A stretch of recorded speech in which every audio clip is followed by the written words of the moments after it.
Western Conference Semis rematch between the Nuggets and Timberwolves, and it lived up to all of the action. Christian Braun put Rudy Gobert in an absolute body bag with this nasty two-hand finish.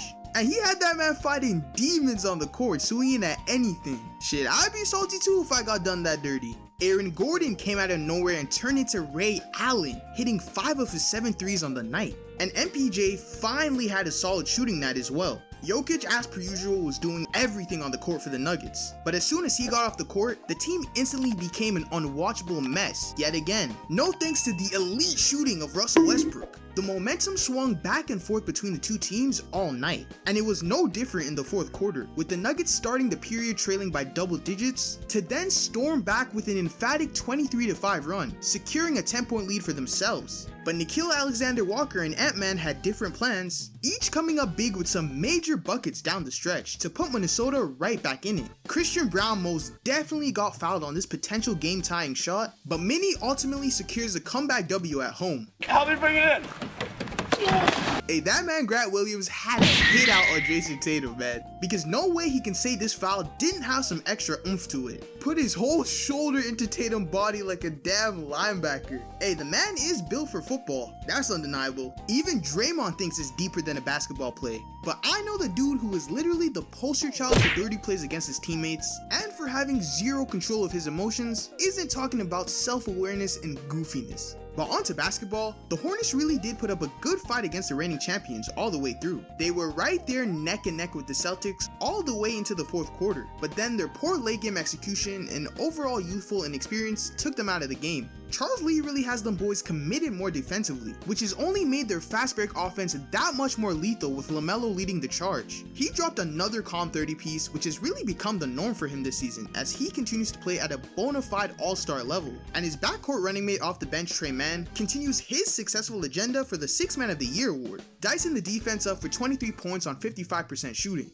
Oh yeah, and Jason Tatum dropped 32 and 11, I guess. Down in New Orleans, Zion finally had himself the monster scoring night we've all been looking for from him, pinning 34, 6, and 10 on the Pacers' head, and he just imposed his will down in the paint every way possible. This is the slimmer, more athletic Zion we've been waiting to see.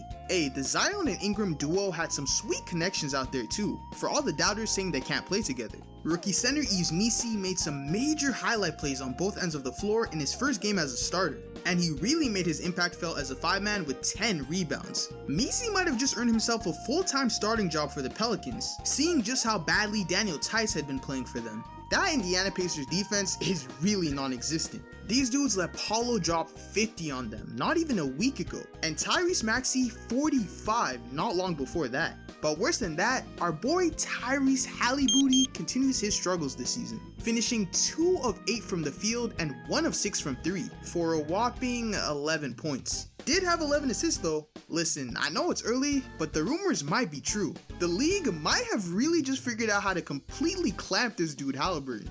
At least Austin Rivers seems to think so. That's the thing, his resume backs it up. You know, he did win a gold medal. He is an NBA All-Star. Twice. He is a max player. So like All-NBA last year. All-NBA. Yeah. All these things warrant him being able to walk around with a certain aesthetic and aura. All justified. Can't hate on that. But then I watch him play in person. I see him airball 3 times, and I see him can't get his shot off because he doesn't have like a bag where he has like hezzy pull-ups and stuff. You get any other elite guard on an island with a big, he's gonna size you up, hang dribble, hezzy 3, hezzy pull-up, stop on a dime, pull back, whatever the case may be.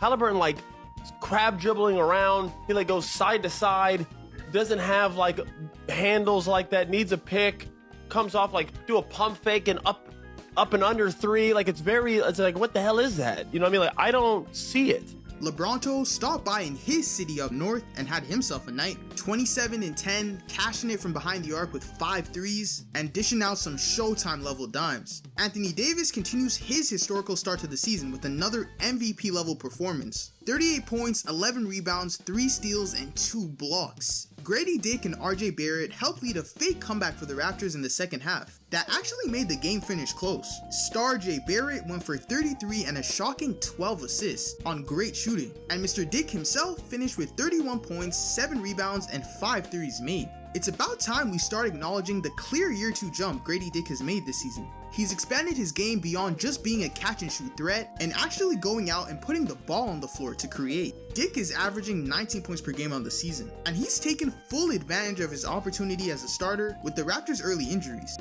Did we just get a vintage Ben Simmons game? Alright, he didn't crack double digits, but I'll take a very near triple-double performance on 80% shooting with elite level defense. Would you look at that, he actually might be becoming a productive basketball player again. And speaking of production, our boy Cam Thomas continues to put up serious numbers with the Nets, showing out with another 30-point explosion to go along with the massive fourth quarter takeover that sealed the win for the Nets against Chicago. On the Bulls front, it looks like Nikola Vucevic might have taken a dip in the fountain of youth, cause somehow he's back to being an effective 20 and 10 stretch big who's actually hitting his shots from 3, and it was no different against the Nets as he put up 28 points and 11 rebounds on an insane 10 of 11 shooting from the field. Nearly perfect stuff.